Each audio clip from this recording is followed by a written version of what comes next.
The submarine that surrendered to a plane. August 27, 1941. The North Atlantic stretched endlessly in all directions. Gray waves rolled beneath heavy clouds. Squadron leader James Thompson flew his Lockheed Hudson patrol bomber at 2,000 feet. He'd been searching for 3 hours. His eyes ached from staring at endless water. Thompson commanded 269 Squadron of RAF Coastal Command. His base sat on windswept Icelandic soil at Kaldadarnes airfield. The mission was simple: find German U-boats, kill them before they killed Allied merchant ships. But finding a submarine in the vast Atlantic was like finding a needle in a haystack. For every U-boat spotted, pilots flew hundreds of empty hours over barren ocean. The clock showed 10:50 in the morning. Thompson blinked hard and refocused. Then he saw something impossible. Water churned white directly below his aircraft. A conning tower burst through the surface. A gray German submarine emerged less than 200 yards ahead. The U-boat appeared like a surfacing whale. Sudden, massive, vulnerable. Thompson's heart hammered.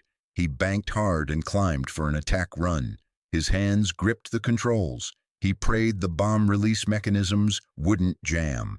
Days earlier, his colleague Sergeant Leslie Mitchell had spotted this same submarine. Mitchell couldn't attack. His depth charges failed to release. The U-boat escaped. Now Thompson had a second chance. Second chances rarely came in war. The German submarine was U-570. She was brand new, launched on April 20th that same year at Blohm and Voss shipyard in Hamburg. She belonged to Type 7C, the workhorse of Admiral Karl Dönitz's U-boat fleet. These submarines formed the backbone of Germany's wolf packs.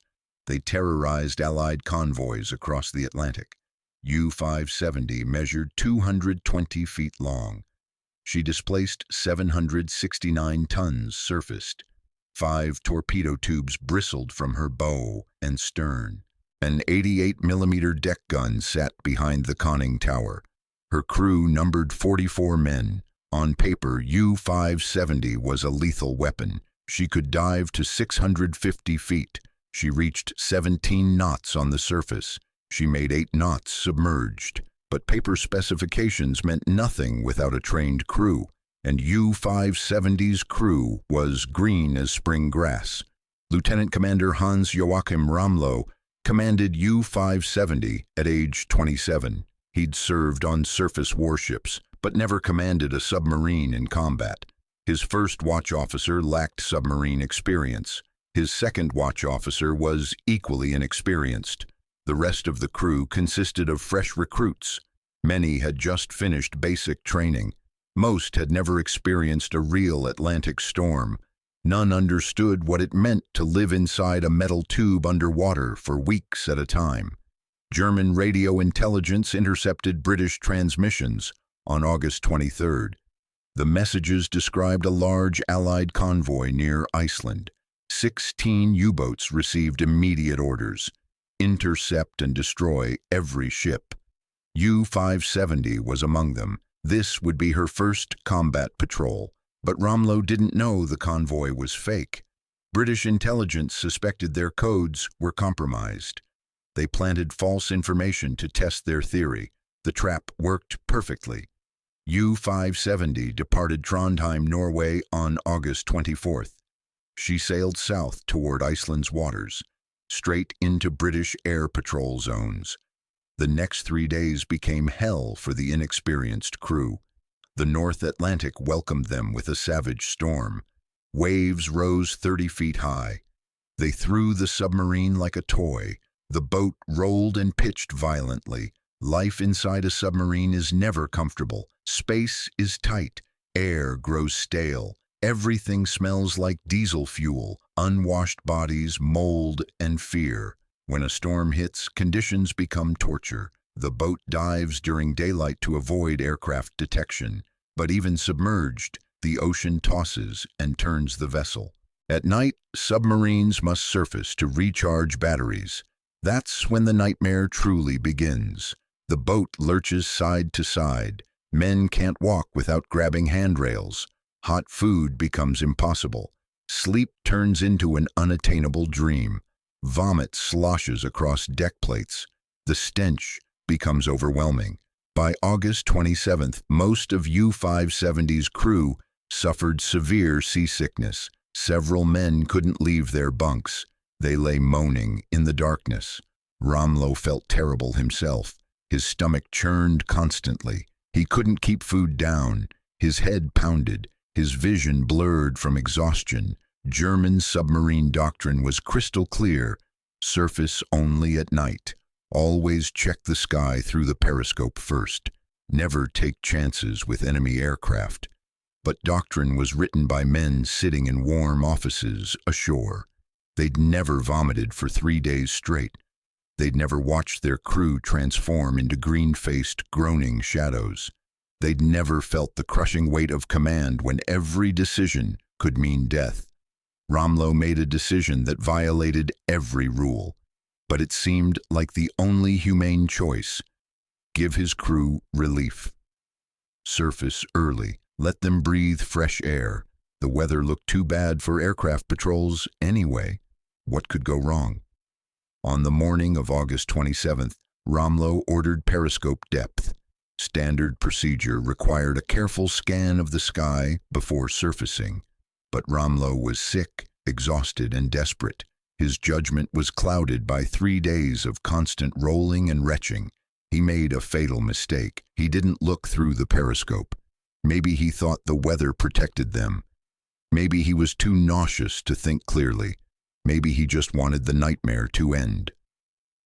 At 10:50 a.m., U-570 broke the surface. She emerged into clear Icelandic waters, directly beneath Thompson's Hudson bomber. Thompson couldn't believe his luck.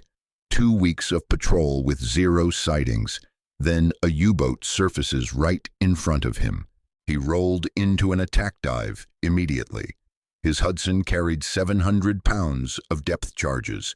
These weapons were specially designed to destroy submarines. Thompson aimed to drop them as close to the hull as possible. The time from submarine sighting to bomb release took less than 60 seconds. The Germans had no chance to react. They couldn't dive. They couldn't escape.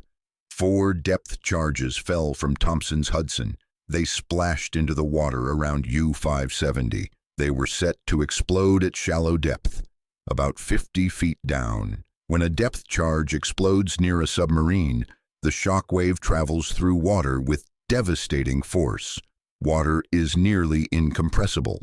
The explosion transfers with minimal energy loss. The effect resembles a giant hammer striking a metal hull. Inside U-570, catastrophe erupted instantly. Lights went out, instruments shattered, the bow compartment sprang a leak. Several battery cells cracked open. This was the most dangerous damage possible. Submarine batteries contain sulfuric acid. When acid mixes with seawater, it produces chlorine gas. Chlorine in an enclosed space kills within minutes. Panic spread through U-570 like wildfire. Ramlau lost control of his crew. Men screamed they were sinking. Others demanded immediate surface. Some fumbled with life jackets. The chief engineer reported the boat couldn't dive. Ballast tank controls were damaged. Water poured into the forward compartment. The smell of chlorine began spreading. Ramlau faced 2 choices: try repairs under continuous air attack, risking chlorine poisoning and flooding, or surrender. He chose surrender. The order went out. Raise a white flag. Thompson circled overhead, preparing his second attack run. Then he saw German sailors emerge from the conning tower. They waved a white bedsheet. Thompson stared in disbelief. A submarine was surrendering to an aircraft. This had never happened before. U-boats got sunk. They exploded. They went down fighting. But they didn't surrender to bombers. Capturing submarines required surface ships, boarding parties, armed sailors. But here, right before his eyes, German submariners waved white cloth and begged for mercy. Thompson radioed a message so incredible that base command asked him to repeat twice. Enemy submarine surfaced and capitulated. Request ships for prisoner capture. The problem was simple. The nearest British ships were hours away. The submarine might change its mind. It might submerge. It might try to escape. Or it might simply sink from damage. Thompson needed to keep the Germans on the surface at all costs. He began circling the U-boat at low altitude. His presence was a clear threat. Any dive attempt would trigger another depth charge attack. Thompson had no bombs left. He'd dropped all 4 charges in his initial attack. But the Germans didn't know that. Thompson was bluffing, and the bluff worked perfectly. German crew poured onto the deck. Exhausted, soaked, terrified men in life jackets. Some tried inflating rubber rafts. They prepared for the worst. 2 hours later, another Hudson arrived. Squadron leader Hugh Eccles relieved Thompson, whose fuel was running low. Then a 3rd aircraft appeared, then a 4th. British command understood the prize's value. A captured submarine meant access to German technology, encryption equipment, documents, maps, perhaps even an Enigma machine. The cipher device British intelligence desperately wanted. Aircraft continued circling U-570. They prevented any attempt to destroy secret materials or scuttle the boat. German submariners sat on their crippled vessel. British planes roared overhead. Nobody could move. Nobody dared act. At 4 p.m., the armed trawler Northern Chief arrived. Her commander saw a surreal scene, a German submarine drifting helplessly. British aircraft circled like hunting hawks. The submarine's crew sat on deck with raised hands. The trawler's commander ordered the Germans to stay put. He couldn't board the submarine himself. That required specialists. He could only maintain control until main forces arrived. Germans shouted through megaphones. They said the boat was sinking. They needed immediate help. They wanted rescue. Northern Chief responded help would come at dawn. The trawler aimed searchlights at the submarine. Night turned to day. The lights never went off. The night of August 27th to 28th was a nightmare for everyone involved. The German crew spent it on the deck of their flooding submarine. They didn't know if they'd survive until morning. British ships maintained distance. They didn't dare approach in darkness. Aircraft continued patrols, relieving each other. At dawn on August 28th, disaster nearly struck. A Norwegian pilot flying for the Allies passed overhead. He hadn't been informed about the capture. He saw a German submarine and a British trawler together. He assumed Germans were capturing British vessels. He attacked. He dropped bombs on U-570. Then he strafed Northern Chief with machine gun fire. Only desperate radio calls and signal flares stopped him from a second run. By noon on August 28th, British warships arrived. Destroyer HMS Burwell appeared. Armed trawler Kingston Agate joined them. Canadian destroyer HMCS Niagara steamed up. The complex process of capture began. German crew were removed first. They were taken prisoner. Royal Navy specialists carefully boarded U-570. They expected booby traps and explosive charges. Germans insisted they'd set no sabotage. They'd been too panicked and disoriented. The specialists found this was true.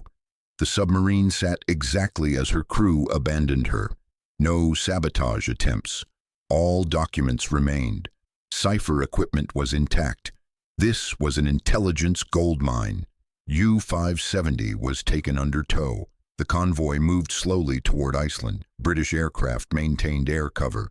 There was real risk Germans would attempt destroying the captured boat from the air.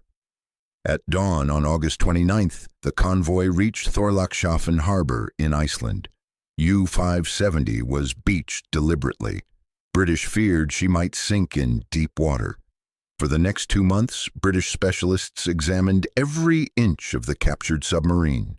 They disassembled torpedo tubes. They studied engines. They photographed instruments.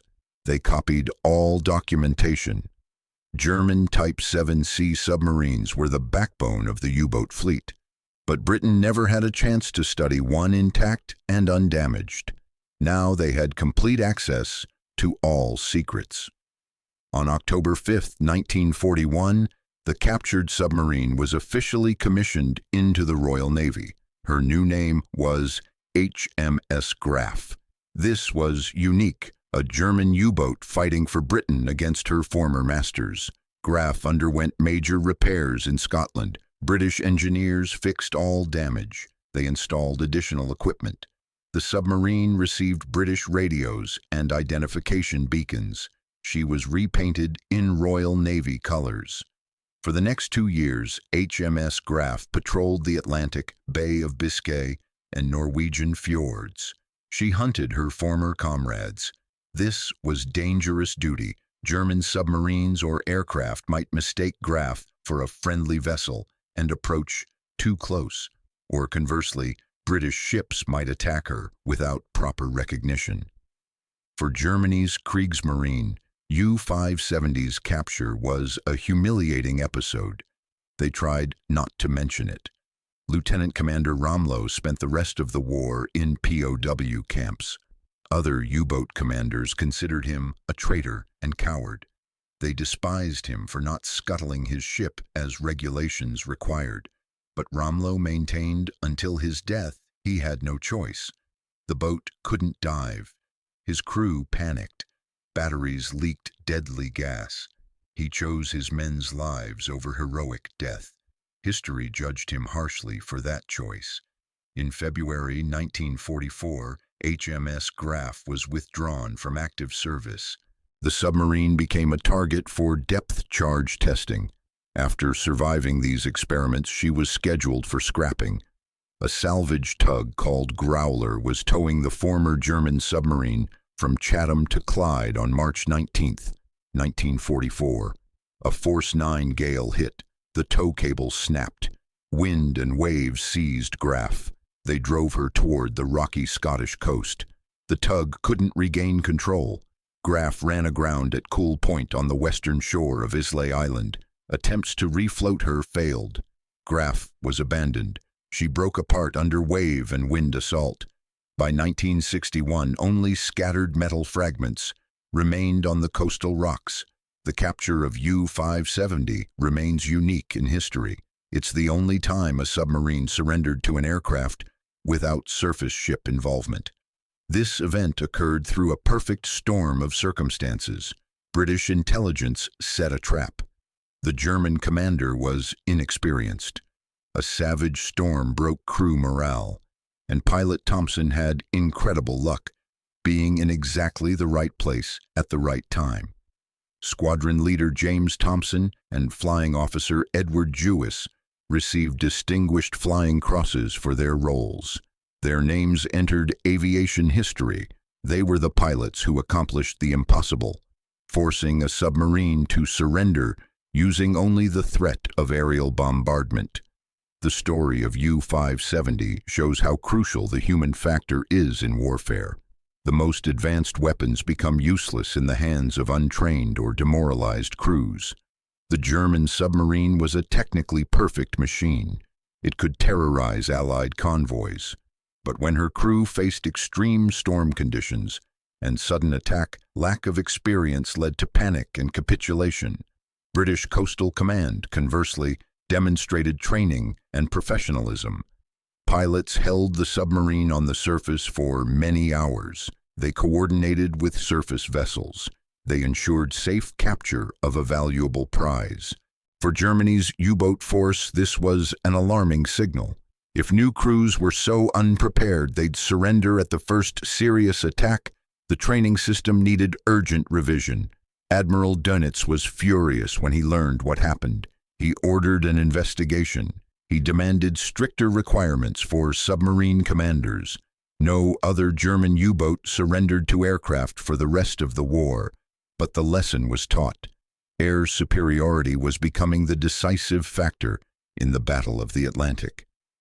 Submarines that once ruled the ocean now had to fear every aircraft in the sky, every patrol bomber that might appear from clouds at any moment. August 27, 1941 became a turning point.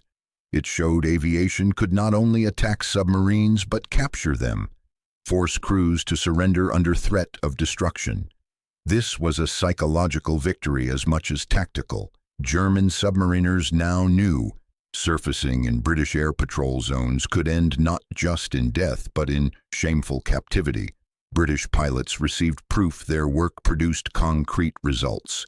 Hours of monotonous patrol over gray waves could suddenly transform into triumph, into capturing an enemy warship, into saving hundreds of Allied sailors' lives.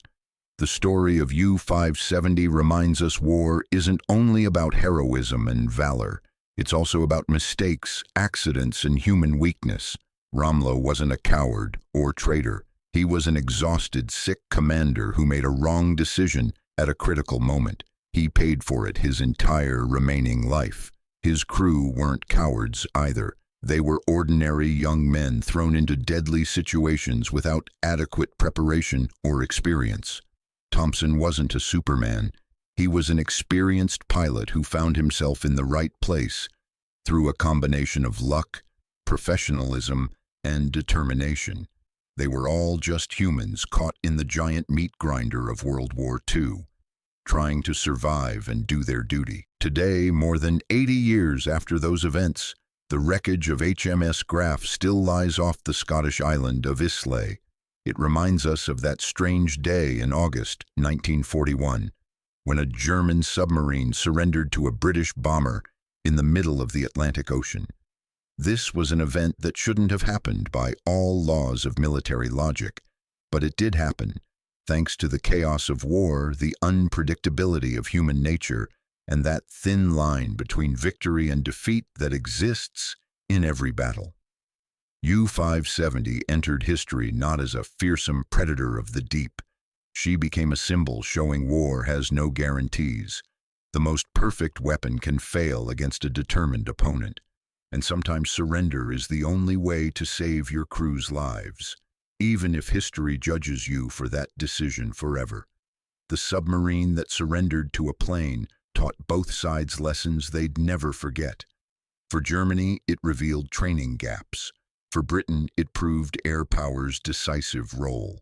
For the men involved, it became a story they'd carry forever, some with pride, some with shame, all with the knowledge they'd participated in something unique, something that would never happen again in quite the same way.